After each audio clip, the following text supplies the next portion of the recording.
There's certainly risk that the more these kind of things happen, that people will sort of lose sight of it and think, well, it's just another day. But I think for those who have to deal with it, it sticks with you. And I can attest firsthand that many of the organizations that I've worked with that have dealt with these things, the executive teams, they take it as a religion because they've been through it. And once you have, trust me, you never want to have to go through that situation again. This is KBcast. As a primary target for ransomware campaigns, is security and testing and performance and scalability. Risk and compliance. We can actually automate that. take that data and use it.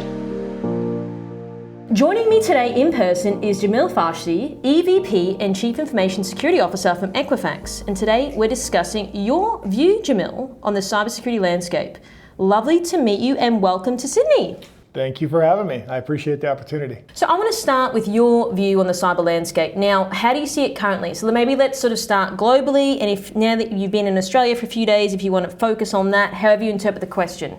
Globally, it is, I think actually more broadly across all regions, it's improved dramatically. I mean, back when I started in this space, it was, security was, we were like in the boiler room.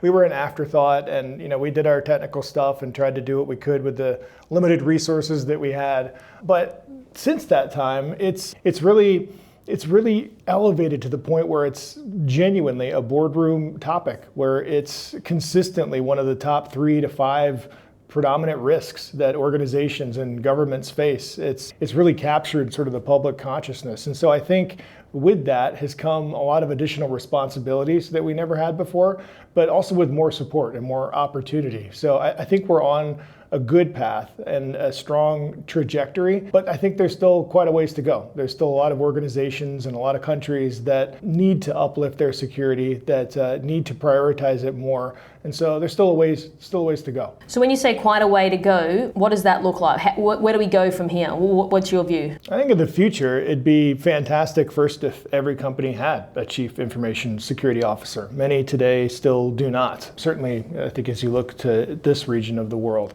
But beyond that, it's making sure that the security teams have the right level of resources. They're not scraping and clawing for every dollar to be able to implement what amount to pretty foundational basic controls. That CISOs have a seat at the executive table so their voice can be heard, and the risks that we articulate are weighted appropriately relative to the other risks that any organization might be facing. So I think there's a lot of areas in terms of mind share that we could probably win over and would benefit us from a risk perspective. And we're not there yet, but there has, again, been quite a bit of improvement over the last several years. So you made a great comment, seat at the executive table. Now, we obviously had our breakfast today. There was a few comments of people sort of saying that is emerging. Do you see from your point of view in the US, you do have that seat at the executive table as opposed to Australia? And then if so, why are we so far behind here in Australia? So for me, yes, without a doubt. And I think for a lot of my counterparts in the US, it's becoming far more common. I think the last stat I saw was that roughly 10 to 12% of CISOs in the US reported directly to the CEO. That a decade ago would have probably been 0. So I think there's been great improvement there. Still needs to be a way to go though. As it relates to Australia specifically, I think it's just a matter of human nature in many respects, whereby the threats and the implications therein didn't really hit home in Australia until more recently. And as countries modernize, as countries take advantage of technology, as society does, the threats become more and more poignant. And I think we're seeing that now in Australia. Certainly in the wake of, let's look at last year, for example, last September.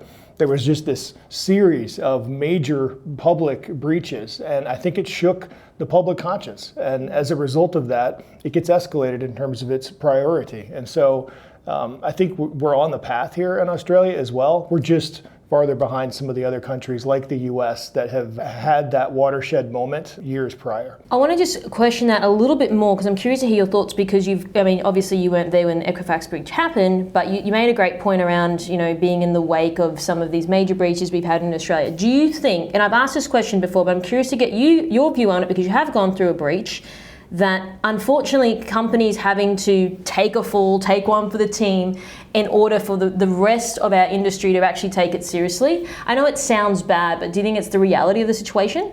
Yeah, it goes back to human nature. You know, when I was a kid, my mom kept telling me, hey, don't run so fast on this gravel road. I grew up in a small town in Iowa. And I was like, whatever, Mom. And I did it until I tripped and skinned the heck out of my legs and my knees. And that's when I got religion and I chose not to do it anymore. I think in many respects, and obviously a far more serious way, it's not until organizations face the struggles and the dire consequences of these major breaches that they truly realize that, oh my gosh, all this stuff I've been hearing and reading, it's for real. Like, it does really impact your reputation. It does, potentially take you offline and affect your operations. It does make it far more difficult to be able to work with your customers, and then the regulatory scrutiny and all the other things that come along with it. So I think that without a doubt that there are a lot of companies out there that until they see it firsthand, they don't get religion. And one of the reasons I'm here today, and one of my predominant motives of going around the world and talking to as many people as I do,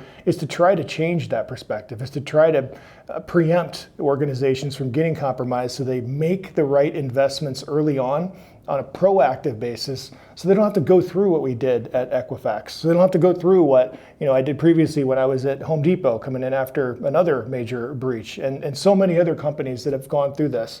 I think the more aware and the more we accept the fact that this is the new reality, that I think the better off we'll all be, society and companies in particular. So I just want to flip that comment now on its head.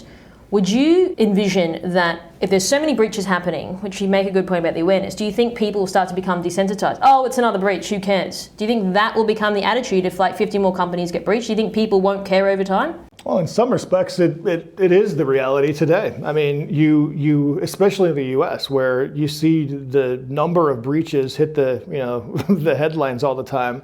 And you somewhat become ambivalent to it all. And I think as society, in some respects, you become apathetic to the threats.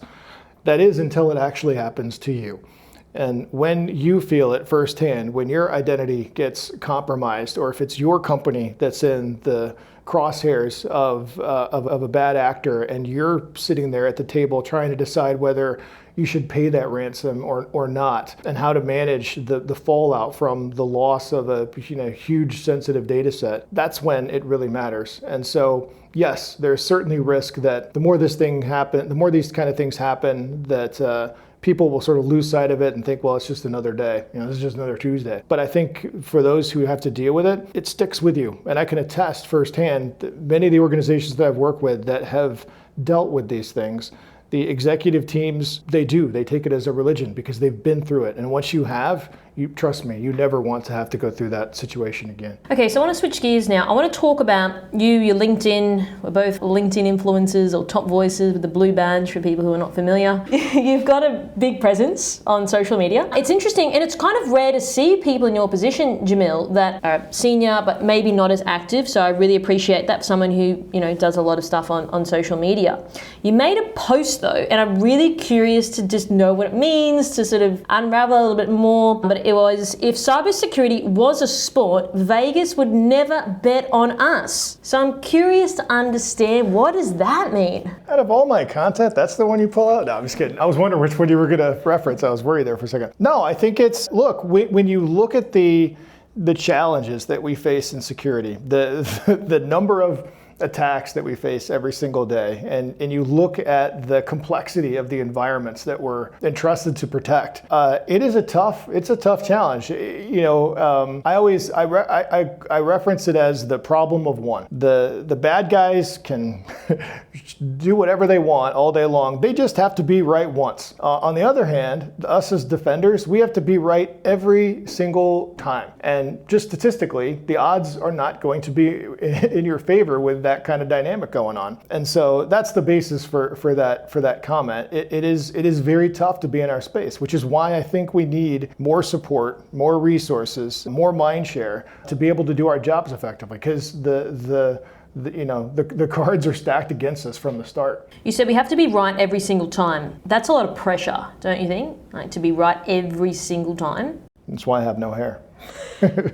No, it is. It's all seriousness. It is very much. It's a ton of pressure. And the crazy thing is that those threats, they change all the time. And so you never really know what's going to hit you. We know what's happened in the past, but the threat actors, any of these bad guys, look, they're going to change their ways. They're going to find, hey, you put in a control, they're going to find some way around it. It's an arms race in many respects. And so without a doubt, it causes you to lose sleep, and it causes all of us in this profession, I think, to keep on our toes, and it's stressful. But part of the reason we get into this field is because, it is good versus evil. It is a fight for what's right and trying to do the right thing and help the broader community, and dealing with these bad actors and all the new fangled approaches that they bring to the table in many ways is also fun. You're fighting those bad guys, and you're doing the right thing. And so, we can rest our heads on our pillows at night knowing that, we did everything we could to try to fight for our way of life and protect all of the consumers and organizations that we work with. Yeah, I agree with you. And I think because it is so dynamic and it does change, does keep it interesting. How do you sort of keep up with everything? I mean, you've probably got like 50 vendors knocking on your door daily. You've got people in your face.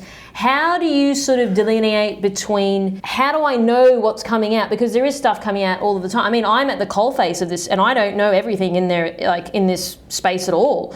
So someone like you've got team, you've got your boards, you've got customers to take care of. So how do you start learning other stuff? Well, first off, I'll correct you. It's not 50, it's more like 5,000. Yeah. Oh my gosh, 50 would be fantastic. Look, the only way you can do it is by partnering and building up a strong community of experts, both within the government as well as amongst your peer group and your industry and things like that. I've always been of the fundamental belief that none of us can do this by ourselves. Like Equifax, we invested $1.5 billion to transform our company, our program, and to be a leader in security.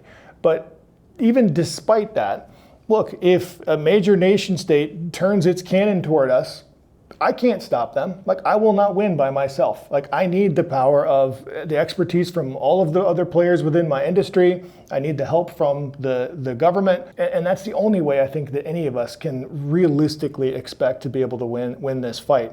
And and by the same token, that's the only way we can keep up to speed with all of the stuff that's going on. And it's not just our I made fun of the vendors a minute ago, but it's not just our customers in the government. It's also our technology partners, the vendors and stuff that are out there. They're the ones who are on the front lines, and we rely on to develop the latest and greatest innovative technologies to be able to help us defend those latest threats. So it's a broad-based community. And I think if we want to win, we've got to engage, and we've got to share information, and we've got to view everyone as equal, because without them, without their assistance, without their help, then God be with you. So we say transform. What does that look like? Top to bottom, every single thing. I mean, I look at the organization now, and it's night and day. There's very few things I can actually cite that are the same as they were when I first started this job. Our technology stack, our number of top tier security professionals that we have in place, the training regimen, the partnerships, you name it. That investment has gone toward building out the entire infrastructure and technologies that we need to be a leader in this space. You raised an interesting point before. I agree with you in building partnerships, whether it's public, private, vendors, etc. Do you think that people aren't doing enough of that in this space from your point of view? Yeah. I do. I think that generally we want to, and we go to a lot of meetings and tag ups and things like that. I think the challenge is, though, the quality of the information and what we're actually sharing. The government is a good example. And while they've made a lot of improvements, I think, in terms of providing contextualized threat intelligence and best practices, and they've help to drive sort of change within the vendor community and things like that, there's still a long way to go. Like, it's still fairly rare that as an organization, you're going to get real-time, like preemptive, contextualized threat information that you can actively use and apply to your defenses to be able to stop whatever the threat may be. I think there are a lot of great relationships and a good information exchange on an individual basis. At the aggregate level, though, it's not where it needs to be. And that is particularly as it relates to the small to medium-sized businesses. And I don't know what it's like here in Australia. I'm sure it's probably very similar to the US, but those small to medium-sized businesses make up roughly 90% of the economy. And those folks, they're already underfunded. They already typically don't have a tremendous number of amount of support from the leadership teams and stuff that they have. But then to add insult to injury, they also typically don't have the same level of access and connections and ability to be able to join forums and so forth, to be able to build up a decent cadre of information and best practices. And so I think we need to do a lot more to be able to to sort of rise the tide to lift all boats versus just the major players within any given economy. You speak a lot about fundamentals in cybersecurity. But fundamentals has proven to be difficult over the last 20 years, like patch management. And I've gone on about this like so many interviews, but still hard to do. It's still complex. So we talk about fundamentals a lot in cybersecurity, but people find that hard. What's your view? I think I'm glad you bring this up. It is a misconception. And I feel like I personally am a contributor to that, where I always harp on, hey, just focus on the fundamentals. 99% of the threats and stuff that you have to deal with, you're going to be able to absolve them. But doing the fundamentals is really freaking hard. Like, it's really, really hard. So, it seems simple. Oh, just patch your stuff on time, or just configure your assets correctly, or, whatever it might be.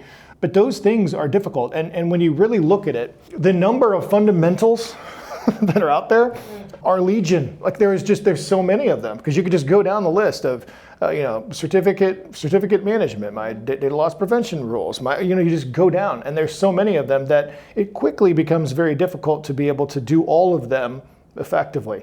Sure. Add to that the fact that there's a business to run. There's an organization behind all of this, and they need to be able to innovate. They need to be able to get products out to market. They need to be able to make changes, serve whatever the customer needs are, and things like that. And it just becomes extraordinarily complex in a very, very short amount of time. And so, yes, I do believe that the fundamentals are the key. And I think that we tend to, as a community, spend more time than we should on trying to invest in these, latest next-gen technologies and stopping this, random esoteric threat that's out there that's hitting all the headlines at the expense of doing the basics. But the basics are hard, period. And I think that's one of the major reasons, because it's so difficult, that we are in the place where we are today. The operative word that you used there was hard, and that's the thing that a lot of people I've interviewed over my time is like, oh, let's do the basics, KB. It's about the basics. But it's like, yeah, but you're saying it's hard. So how do we make it not hard? Build it in from the get-go. So you heard this today during our talk from our CTO here in Australia. And I think he put it perfectly in that quote that he gave. That he said, I think it was one of his bosses or whatever told him at one point in the past, where, hey, if it's hard, let's do it as often as we can so that it becomes easy and so we can do it better. And I think that's the key. It's first getting that partnership with the technology teams and the other stakeholders that you need to get the job done. And then secondly, it's just doing a lot. When you start off on a brand new diet, it's pretty damn hard when you start to not eat that cookie or, go out for the 6 a.m. run or whatever it might be. But you know what? Once you start doing it on a routine basis and you build up the discipline around it, it's actually not hard. It's not hard at all. And in fact, it becomes pretty easy. And I think we need to do that same thing and take that same mindset and apply it to security across the board. So like doing the reps. Yeah. Over and over again, and you build up the discipline, and it just becomes easier because you know what you're doing and you've built it into your standard operating model. But how do you get the mindset of we've got to do the reps? How does someone understand that, okay, all these things are hard, but how do you get that journey there of, well, we got to keep doing this thing over and over again? That's leadership, honestly. It's squarely leadership, and it's incumbent upon us as leaders to make sure that we're driving those right behaviors and we're reinforcing them and we're prioritizing them. Again, it's too easy to be able to look at that next shiny object and go chasing it, whatever that random thing might be, at the expense of doubling down on the basics. And as leaders, if we do that, if we find ourselves doing it, certainly on a consistent basis, then what do you think the rest of the team is going to do? They're not going to focus in on it. Yet, if we do focus on it and we create meaningful measures to be able to drive accountability and the visibility therein, pretty likely that you're going to get your team, if they know that this is what they're being held to do the job and do the job correctly. So I want to focus now a little bit more on your involvement as an FBI advisor. What is that? What does it mean? And probably dovetails nicely into the partnerships that we've just discussed earlier today. Yeah, it is. It's completely part and parcel to that. Look, when they reached out to me about being a strategic advisor, I was all in on that because I think that there's a lot of benefit to being able to share the private sector's perspective on security and how things can be done more effectively. But I also think there's a ton that the government can do to be able to help us in a meaningful way as well. And so the genesis and the basis of the partnership is to be able to drive better and more broadly effective public-private partnership amongst the FBI and the corporate community. And it spans everything to discussions around policy decisions, to what are the mechanisms by which to be able to reach out to and engage with organizations, what organizations need and want from the government, how they can provide that more effectively. And so at the end of the day, my hope and my dream here is that we can build more trust between the FBI and the private sector to be able to generate more information sharing, which the FBI can then synthesize and disseminate back out to that same partnership group so that everyone can be better armed to defend against the latest threats. You said build more trust. Is there no trust? More suggests that there is some, but there needs to be more. There is, and it depends on the organization, it depends on the relationships there. Depending on the organization, yeah, there's a fair amount of trust. But I think there's a lot of organizations out there that view the government in general as, hey, I'd rather not get involved. I'm worried about the liability. I'm worried about, the transparency. I'm worried about them coming after me with more, findings or whatever, more regulatory scrutiny, you name it. And we need to break down that barrier, especially with the legal teams. I think for the most part, when I talk to security practitioners, we generally want to do the right thing and we generally want to share that information. Oftentimes we get held back from other parts of the business. And so I think part of this is around solving that trust challenge by virtue of demonstrating the benefits on a consistent basis and ensuring that the organizations that do partner don't fall prey to any of those fallacies around, hey, you're going to get bitten if you share too much information or if you engage with the FBI in the wake of a breach or whatever it might be. And I think we've made some progress there. There's just still a long ways to go. And these things are rooted in, I think, misinformation and a lot of assumptions that they don't really have a great basis. But it's our job, I think, if we want to be able to win this fight, to be able to dispel them to the best degree possible. So a couple of things in there that I just want to ask a few more questions on is, when you say the government, would you say that there's a dissonance between what the government thinks that the private sector want in terms of assistance, assurance, help, support? No, I don't. I think generally there is a pretty strong understanding of what at a high level needs to happen. I think the question and the challenge comes into the mechanics of how it actually occurs. So if you talk to any agency, but let's just take CISA as an example over in the US, they know, Director Easterly knows that as a recipient of intelligence, as a CISO myself, I would like to have contextualized, real-time, actionable information. They know that. So there's no issue there. The question just becomes, how do we do it in an effective way? How does it scale? And how can they best position themselves to be able to provide that across the broader community? And so I think that's where the work needs to be done. And I think they've made a lot of progress. I mean, if you look at their ransomware initiative that they put in place, if you look at some of the stuff they've done around supply chain, even the broader cyber strategy for the US government, they're all steps in the right direction. It's just we're not at the finish line on that stuff yet. There's still a ways to go. So trust, people talk a lot about that. What does that mean to you specifically? Trust. I mean, I guess it depends on the context, but generally speaking, it's that there is confidence that we are going to do the right thing. That's it. It really boils down just to that. And if I have a counterparty who believes that, then we're going to work well together because they're going to share information with me, they're going to be transparent, and they're going to be open to listening and working with us to solve whatever problems we may have. And I think we just need collectively to be able to work more on that one. And I think it's hard for us as security professionals in many respects. We've come up through the ranks on the technical side. We're always the secret squirrel stuff. We're almost self-selected to this space because we're a little bit paranoid and things like that. And so sometimes it's tough to build that trust. But I don't see how we can solve many of the sort of meteoric challenges that we have in many respects without building that trust across the community, both companies to companies as well as with the government. So, question on the trust. How do you build that back post-breach? How do you do that? I know it sounds like an airy-fairy question, but I don't know if I could even answer that. You know what we did? And I can't tell you now that at the time I was assured that this was going to happen.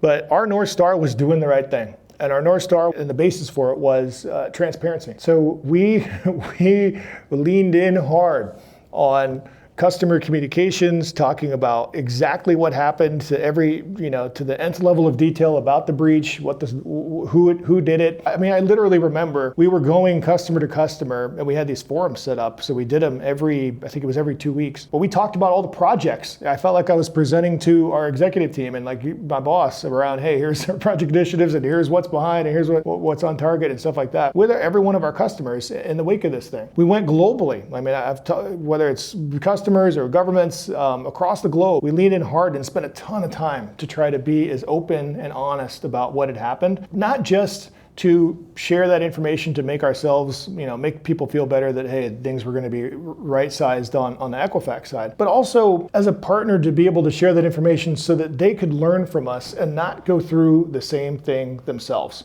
Right? If people could absorb what we did and learn from it and apply some defenses or protections or processes that would save the day for them, then that's also a win. So we really leaned in on that notion, and we continue to do it today. I mean, look, a few years ago, we released our security annual report. I think it was the first of its kind. Now there's several other companies, big name companies, who are following suit and doing the same thing. But it's top to bottom, an overview of our security progress and status every single year. We release that. We built out a capability to expose all of our cloud control effectiveness to all of our customers who are leveraging our services in the cloud, so they can see in real time exactly what I see when I look at our dashboards and stuff. Here's the security of the assets that I'm consuming from Equifax. Again, first of its kind. And later on this year, we'll be releasing our board audit framework, which is the exact framework that we use to present our program, that I use to present our program to our board of directors. We released our control framework earlier this year. Our specific controls that we have put in place, and we even built on it so it's dynamic, and which allows small to medium-sized businesses to actually leverage it. These businesses that we talked about earlier that are under-resourced and probably don't have the same manpower that we do at Equifax to build out their controls and do the framework and stuff. We gave it to them. We open sourced it for everybody. So we've tried to not just be super transparent about our posture, but we've tried to give back by providing out to the community a lot of these things that A, weren't available before, or B, have the potential to potentially change how we do things in security on a community-wide basis in a better way. Would you say, from your point of view, companies that have been breached don't demonstrate being genuine? It's like, oh, you're trying to build your trust back, but it's not genuine. Have you seen a bit of that? Sometimes, yeah, I do. I call it duck and cover. When you get these companies that get popped, and their strategy is to hope that everyone forgets about it, and there's some other news cycle that's gonna allow people to move on to the next story. It happens far too often. I will say, though, that there have been several examples since our breach where there have been companies who have really stood up and done the right thing and taken it super seriously. I won't name them to throw out even to regurgitate old stuff, but there are some organizations that have done a fantastic job, I think, about being transparent. And I know for a fact that in many respects, they used Equifax and what we did as the basis for their approach to responding to their own breach. So you guys were the poster child? In many ways, yes. Yeah. Which is, I think it's a good thing. There was a company, you probably know this, Jamil, Norsk Hydro, when they got, in your term, popped, their share price actually went up on how they handled the breach. Are you following that? Yeah, I know their CIO or CTO, whatever he is, very well. Yeah, in fact, he and I were on a panel together talking about that. I think it's a great story. They did a fantastic job in a very tough situation, and I guess my only hope would be that more companies take a look at situations and examples like that and emulate it to the best degree possible. So I sort of want to just now conclude our interview with talking about your thoughts around shaping the future. As I said, I follow you on LinkedIn, we're connected, I follow your stuff. What does that sort of mean though? Like everyone talks about the future state, what does this mean for you? The more people that follow this kind of information and the more people that are engaged in this topic, the better off we all are. But here's the basis for it. It's not, you'll notice this from the stuff that I put out, it's not about me, and oftentimes it's not even about Equifax. My MO is to try to build up a dialogue amongst us as practitioners, the community at large, so that we can talk about some of these tough topics, these challenges that many of which you just highlighted throughout this interview. Because I fundamentally believe the more dialogue and the more attention we have on these topics, the better shot we have at being able to solve for them. But I think the more important part of it is that it puts it on the table and it allows people to have an open, honest dialogue about it from all kinds of viewpoints. Because it's not like security practitioners are somehow this monolithic group that all think the exact same thing. I think it's good for the community, and I think that the more we can do that kind of stuff, the better we'll perform, and the less obstacles that we're going to face, or the more obstacles that we face, the more we'll be able to solve for them. Do you think, from your perspective, people like CISOs or whoever they are, I've just heard a lot from people saying I don't like getting out there and talking and saying things. I feel afraid. I'm an introvert. I feel weird that if I'm out there on my own, this is why people like the interview, because it doesn't feel like it's all about them because I'm asking the questions. Do you think it's just maybe we haven't had enough of the information sharing just due to the nature of the people in our space who are predominantly introverted? It's a fair point, and I'm sure it's part of it. I think the other part of it, though, is that many of our organizations, security is a taboo thing to talk about. There's oftentimes this notion in our space that security by obscurity is a good thing. I don't want to talk about security because if I do, it's somehow going to attract the bad guys. Does it? No, it doesn't. It just fundamentally doesn't. It's this weird thing that I have no evidence to support or have ever heard of before from anybody, yet it's something that proliferates the dialogue everywhere. Is it them obfuscating of being questioned? Look, I'll tell you we have been super public at Equifax, and I have said a lot of things that no CISO would ever in their right mind talk about. Why? Because I think that we need to have a dialogue about it. I think hiding under the covers and not discussing this stuff doesn't help advance the field at all. I mean, the other day, a few months ago, I wrote a post and talked about the intel we got from CISA about an impending threat that was getting ready to hit us at Equifax, and talked about the great intel and how we were able to put it in place and be able to stop the threat actor and all this other stuff. You don't read about that kind of stuff. People don't talk about that kind of stuff. And so what happens in the absence of that is you get this information vacuum, and then everyone is allowed to be able to perpetuate these falsities, such as, oh, the government never provides anything useful. It's always $1 late and whatever short. Being able to speak about this stuff allows the community to see examples of, that's just not true. Like the government can help. There are good things in this particular space, or this person isn't always right, or whatever it is. And so, yeah, do I take on some risk? Does Equifax take on some risk by virtue of me being as open and transparent about stuff? Sure. But it's something that I think if you want to be a leader in the space, it's going to come with some risk, and you've got to be bold in certain cases, and you got to stick your neck out there, because I think fundamentally that sort of is the definition of a leader, someone who's willing to take a stand on stuff. And this just happens to be one forum for which I think that LinkedIn, that I try to do that. When you say everyone, who's everyone? People on LinkedIn, or? No, it's a broad swath of the community. So Jamil, do you have any sort of final thoughts or any closing comments you'd like to leave our audience with today? Sure. I think that we have our work cut out for us in this space. It's only going to become more challenging, and as I was saying earlier, as society becomes more and more reliant on technology, it just becomes a more and more attractive target for the bad guys. And there's a lot of money to be made. And so just economically, it's going to be attractive for the foreseeable future, even more so than it is now. And then if you throw over the top the geopolitical implications and the power that cyber affords to be able to even the playing field for many countries that couldn't otherwise do it. They don't have any other sticks to potentially use.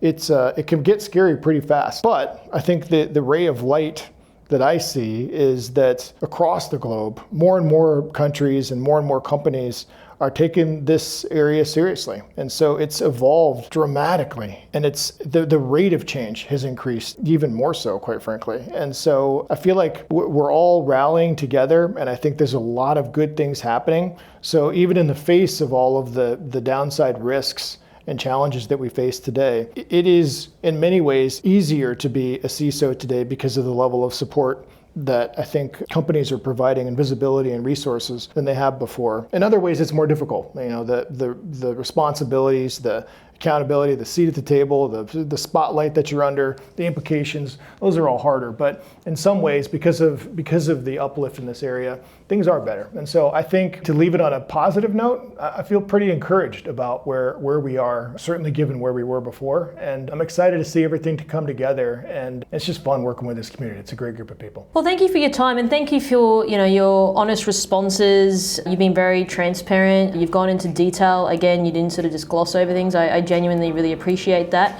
And I really appreciate you just rolling with the punches on my questions. So thank you so much. Thank you for the opportunity. Maybe next year when I come out here, we can do it again. This is KBcast, the voice of cyber. Thanks for tuning in. For more industry-leading news and thought-provoking articles, visit kbi.media to get access today. This episode is brought to you by Mercsec, your smarter route to security talent. Mercsec's executive search has helped enterprise organizations find the right people from around the world since 2012. Their on-demand talent acquisition team helps startups and mid-sized businesses scale faster and more efficiently. Find out more at mercsec.com today.